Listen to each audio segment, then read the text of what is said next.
Hello students, कैसे हैं आप सब। आई होप आप सब अच्छे होंगे। ICT वर्चुअल क्लासरूम में आप सबका स्वागत है।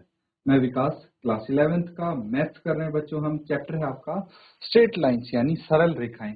इसी चैप्टर को कंटिन्यू करेंगे और भाई अलग अलग टाइप की जो लाइन की इक्वेशंस हैं उन्हीं के आधार पे आपके क्वेश्चंस यहाँ पे आ रहे हैं।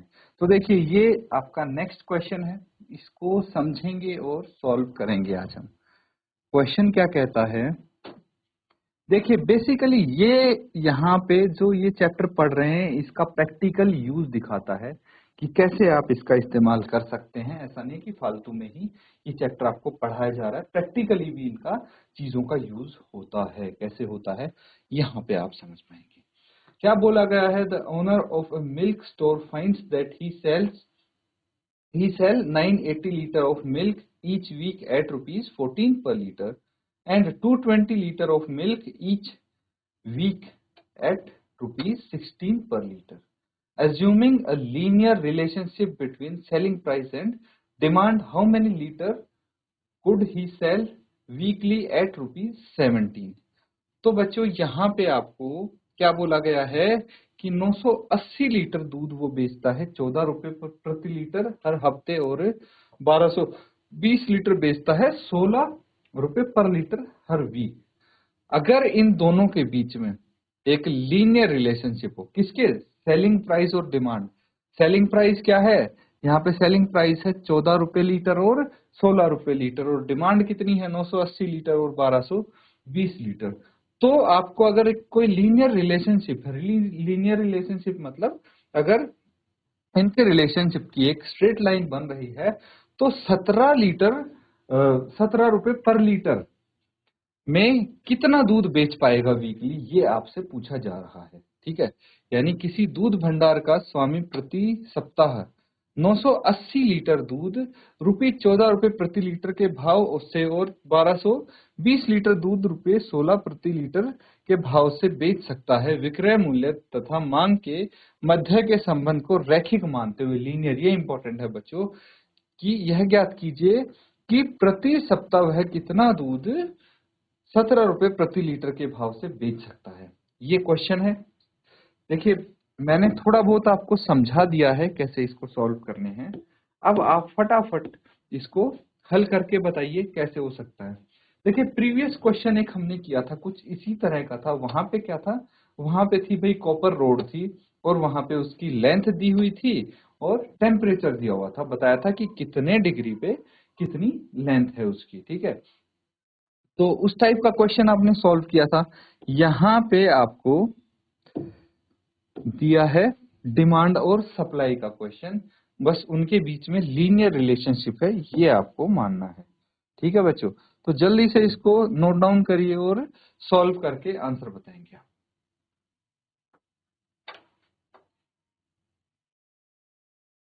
ठीक है बच्चों, इसको देखिए, थोड़ा सा मैं आपको समझा देता हूं और हम साथ में सॉल्व करेंगे। अगर आपका यहाँ पे आ गया हो कि कितना, how many litre could he sell weekly, तो आप बता सकते हैं। मतलब आपको यहाँ पे प्राइस दिया हुआ है, सेलिंग प्राइस जो है वो दे दिया गया है, और आपसे डिमांड पूछी है कितनी हो सकती है। तो सबसे पहले देखिए, अगर मैं यहाँ पे लिखूं जो सेलिंग प्राइस है, सेलिंग प्राइस जो है वो यहाँ पे कितना है, सेलिंग प्राइस है 14 रुपए प्रति लीटर। कितना, 14 रुपए प्रति लीटर है। तो डिमांड कितनी हो जाएगी, उस केस में डिमांड है वीकली 980 लीटर की। ठीक है, और यहीं पे, ठीक है, यहीं पे अगर मैं बात करूं, देखिए ये ₹14 पर लीटर है, तो इतने लीटर की डिमांड है। वहीं पे ₹16 पर लीटर की डिमांड पे 1200 डिमांड है, 1220 लीटर। ठीक है, आपको क्या बताना है, आपको बताना है अगर वो 17 रुपए प्रति लीटर के हिसाब से बेचेगा तो वीकली डिमांड क्या होगी। मानना है कि इन दोनों के बीच में जो रिलेशन है वो लीनियर है। तो मान लीजिए ये एक्स एक्सिस है, ये आपको पता है, और ये वाई एक्सिस है, ये भी आपको पता है। ठीक है, तो हम क्या करते हैं, किसी एक एक्सिस को मान लेते हैं भाई एसपी, जैसे इसको एसपी मान लिया हमने, ठीक है, और वाई एक्सिस को मान लिया डिमांड। क्या मान लिया? डिमांड। मतलब क्या है भाई, जो वाई एक्सिस पे यहाँ पे डिमांड बढ़ रही है, डिमांड मतलब लीटर्स ऑफ मिल्क जो वीकली बिकता है वो इस लाइन पे ये वाई एक्सिस रिप्रेजेंट करेगा, और एक्स एक्सिस करेगा जो प्राइस है पर लीटर वीकली जो सेल कर रहा है वो रिप्रेजेंट करेगा। अब सबसे पहला देखिए, एसपी की बात करें तो मान लीजिए 14 रुपए प्रति लीटर है, वो यहाँ कहीं आएगा, और 980 लीटर है तो यहाँ कहीं आप मान सकते हैं, ठीक है, मान लीजिए यहाँ पे कहीं बनता है पहला पॉइंट। दूसरे में है ₹16 प्रति लीटर, तो 14 से तो थोड़ा आगे ही होगा, और ऐसे ही 980 से थोड़ा ऊपर होगा 1220, तो दूसरा जो पॉइंट है वो यहाँ कहीं होना चाहिए, है ना, इससे थोड़ा आगे और ऊपर बनना चाहिए। तो इनके बीच का अगर रिलेशन लीनियर है तो कुछ इस तरह से आप ये लाइन बना सकते हैं बच्चों, ठीक है। ये लाइन मैंने बना दी है, अब क्या करना है, दो पॉइंट हैं इनको रिप्रेजेंट कर देंगे। तो देखिए एसपी एक्स एक्सिस है जो है 14, तो इसके जो पॉइंट्स हो गए 14 एंड 980 ये हो जाएंगे, और इसके हो जाएंगे 16 एंड 1220, ये पॉइंट हो जाएंगे, ये एक लाइन हो जाएगी हमारे पास जिसके ये दो पॉइंट्स हैं। अब यहां से आप क्या करेंगे भाई, इस लाइन से, ठीक है, इस लाइन से हम निकालेंगे इसकी इक्वेशन, इक्वेशन ऑफ लाइन निकालेंगे, जहां पे अगर भाई यहाँ पे कहीं मान लो तीसरा पॉइंट भी हुआ तो वो भी इस लाइन की इक्वेशन को, उस पॉइंट को सेटिस्फाई करना पड़ेगा, बस वहीं से हम निकाल लेंगे ये इसकी डिमांड, ठीक है, 17 रुपए प्रति लीटर के हिसाब से। तो पहले आप यहां तक नोट डाउन कीजिए, इतना आप समझ लीजिए अच्छे से, कंफ्यूज नहीं होना है। अगर कोई डाउट लगता है पूछ सकते हैं, उसके बाद हम आगे करते हैं बच्चे।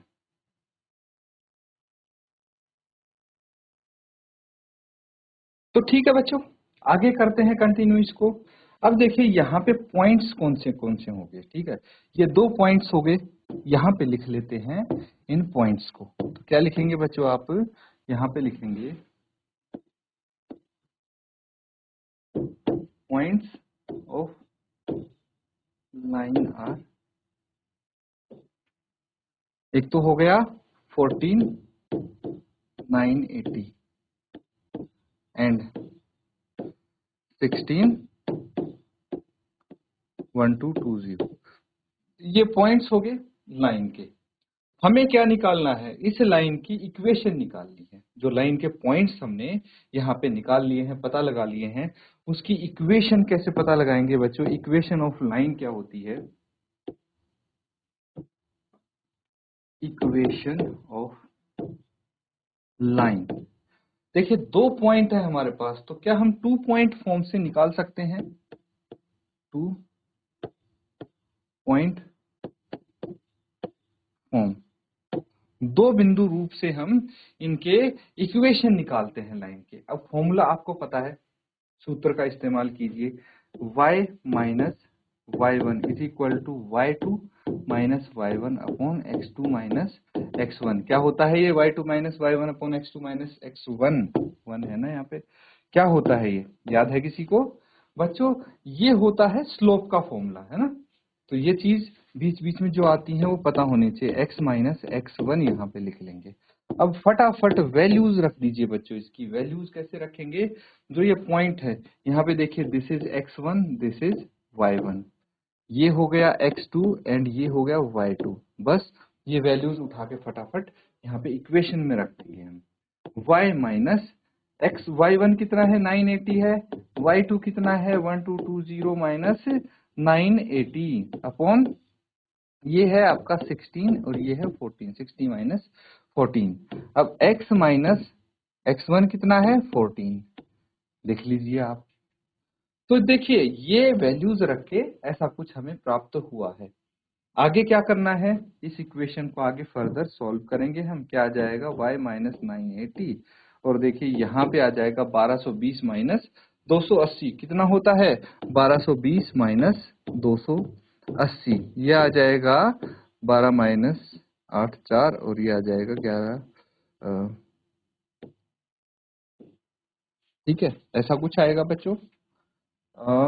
980 है ना, ये 980 है। तो यहाँ पे ऐसा कुछ आपका आंसर आना चाहिए। अब क्या करेंगे, इसको हम लिख लेंगे।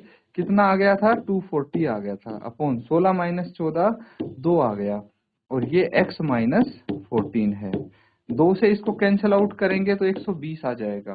फर्दर इसको लिखेंगे y इज इक्वल टू, देखिए y को लेफ्ट हैंड साइड ही रहने दीजिए, बाकी सभी टर्म्स को राइट हैंड साइड लेके चलते हैं। ऐसा क्यों, अभी पता लगेगा बच्चों आपको। ये हो जाएगा प्लस 980। हमें क्या निकालना है, देखिए y क्या लिया था हमने, y क्या चीज थी, y थी डिमांड, है ना, और x क्या था, x सेलिंग प्राइस था।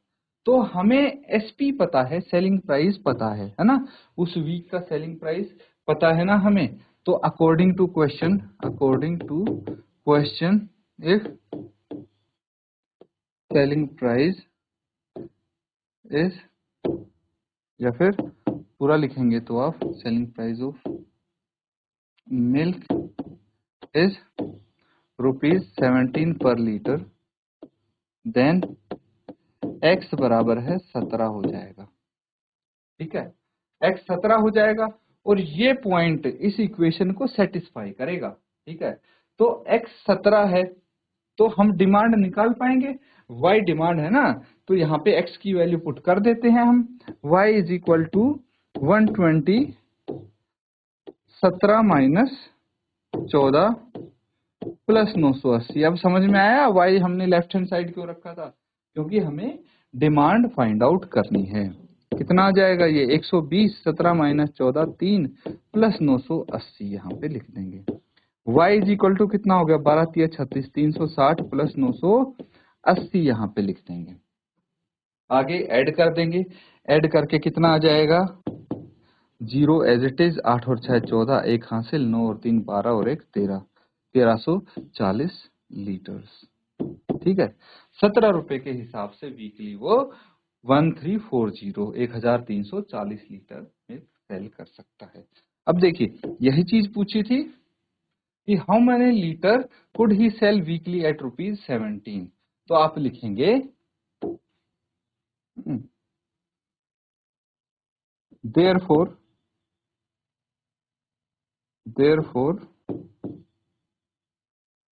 milkman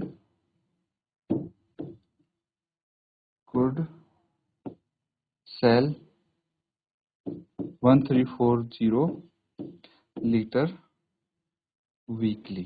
ठीक है, नोट डाउन कर लीजिए, ये आपका आंसर आ जाता है।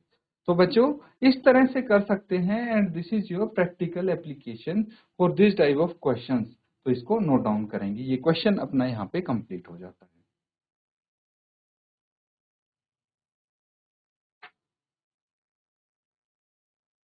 ठीक है बच्चों, आई होप ये आपने अच्छे से समझ लिया है, नोट डाउन कर लिया है, किसी का कोई डाउट नहीं होना चाहिए। अगर है भी तो अभी के अभी क्लियर कर लो बच्चों, अभी आप पूछ सकते हैं अपना डाउट। तब तक के अगला सवाल करते हैं, ये है आपका next question.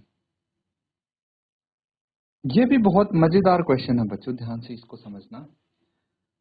P AB is the midpoint of a line segment between axes। तो एक्सिस कौन से एक्सिस, एक्स एक्सिस और वाई एक्सिस, तो उनके बीच में एक लाइन सेगमेंट है जिसका मिड पॉइंट मध्य बिंदु PAB है। ठीक है, ऐसा कुछ आपसे बोला जा रहा है, मिड पॉइंट यानी मध्य बिंदु।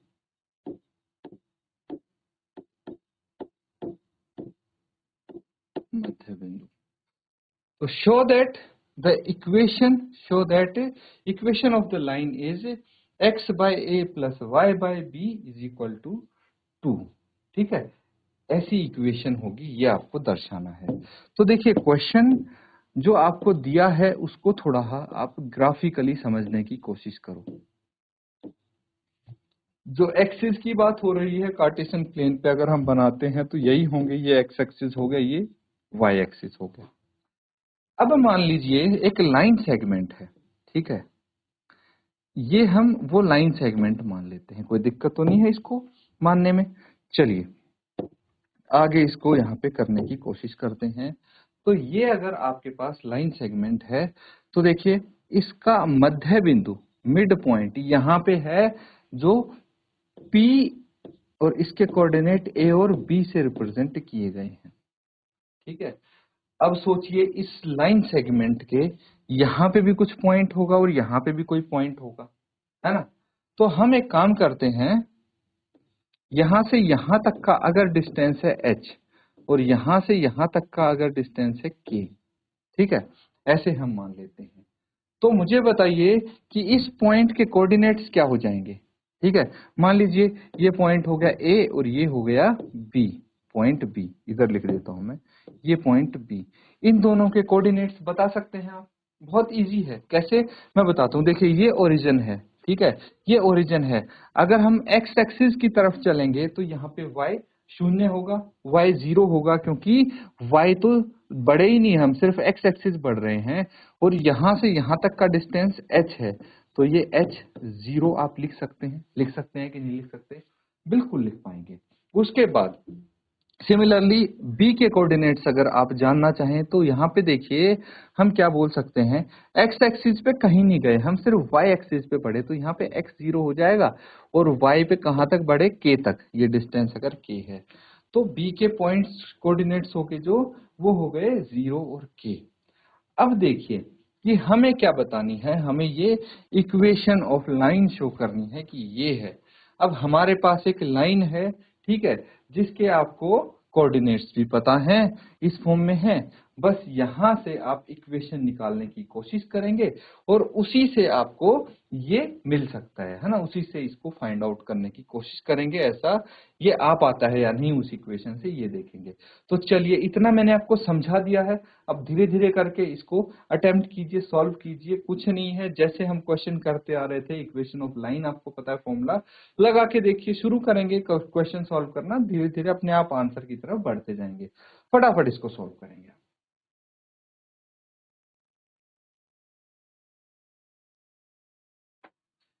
तो बच्चों इसको सॉल्व करना स्टार्ट करते हैं। देखिए क्वेश्चन बहुत अच्छा है।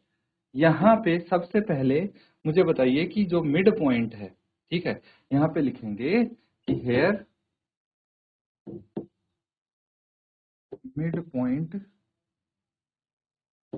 पॉइंट P जो कि है ए बी ऑफ लाइन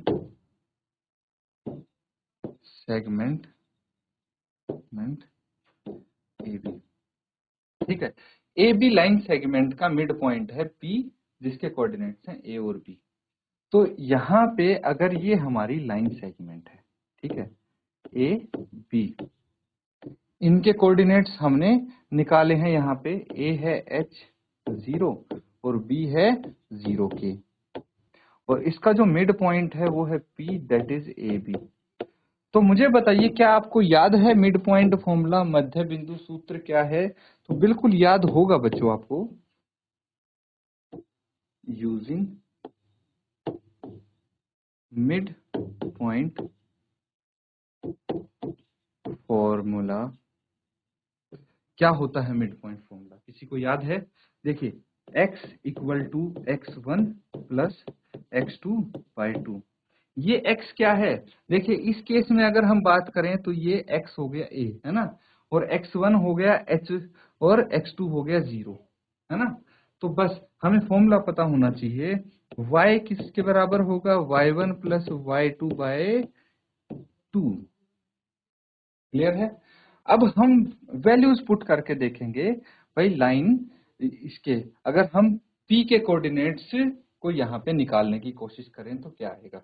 देखिए यहाँ पे मिड पॉइंट फॉर्मूला यूज करेंगे तो कुछ इस तरह से आप इसको कर सकते हैं कि x की जगह क्या है, a है यहाँ पे, है ना। a इक्वल टू x1 कितना है h प्लस 0/2, और b कितना है, b बराबर है y1 जो कि 0 है और y2 k है बटे 2। ठीक है, अब हम यहां से क्या निकाल लेंगे, हम यहां से एच और के की वैल्यू निकाल लेंगे। एच और के की वैल्यू क्यों निकाल लेंगे बच्चों? क्योंकि हमें ए और बी के कोऑर्डिनेट्स चाहिए। किसकी टर्म्स में? ए और बी की टर्म्स में।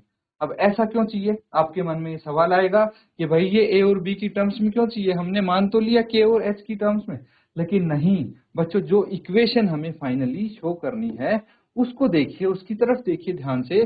तो x अपॉन ए, y अपॉन बी, ए और बी की टर्म्स में है, तो इस लाइन की इक्वेशन जो आएगी वो तो h और k की टर्म्स में आएगी, लेकिन हमें चाहिए a और b की टर्म्स में। इसीलिए इन दोनों कोऑर्डिनेट्स को हम a और b की टर्म्स में फाइंड आउट करेंगे। तो कोई नहीं, सिंपल चीज है, 2 को लेफ्ट हैंड साइड ले आइए, ये 2a बराबर है h हो गया, है ना। यहाँ पे 2a बराबर है h और ये 2b बराबर है k आ जाएगा।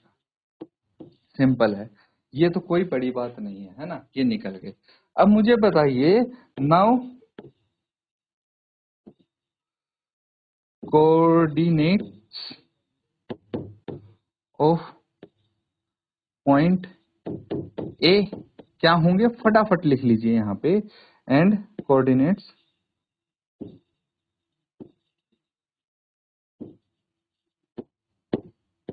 ऑफ पॉइंट बी लिख लिया आपने। क्या क्या होंगे इनके कोऑर्डिनेट्स? अभी हमने निकाले हैं, ए और बी की टर्म्स में लिख लेंगे हम। क्या थे? पॉइंट ए का एच की जगह क्या आएगा? एच की जगह है 2a और 0 है, 0 एंड 2b है, ये इसके कोऑर्डिनेट्स आ जाएंगे। इसमें कोई दिक्कत परेशानी तो नहीं है, नहीं होनी चाहिए बच्चों। अब हम क्या निकालेंगे? अगला निकालेंगे equation of line A B, ठीक है। Equation of line segment A B, इस लाइन का इक्वेशन निकाल लेंगे यूजिंग 2 पॉइंट फॉर्म।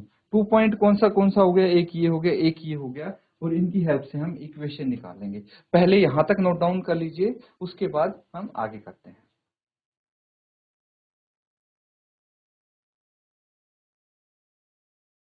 चलिए बच्चों, आगे इसको कंटिन्यू करते हैं।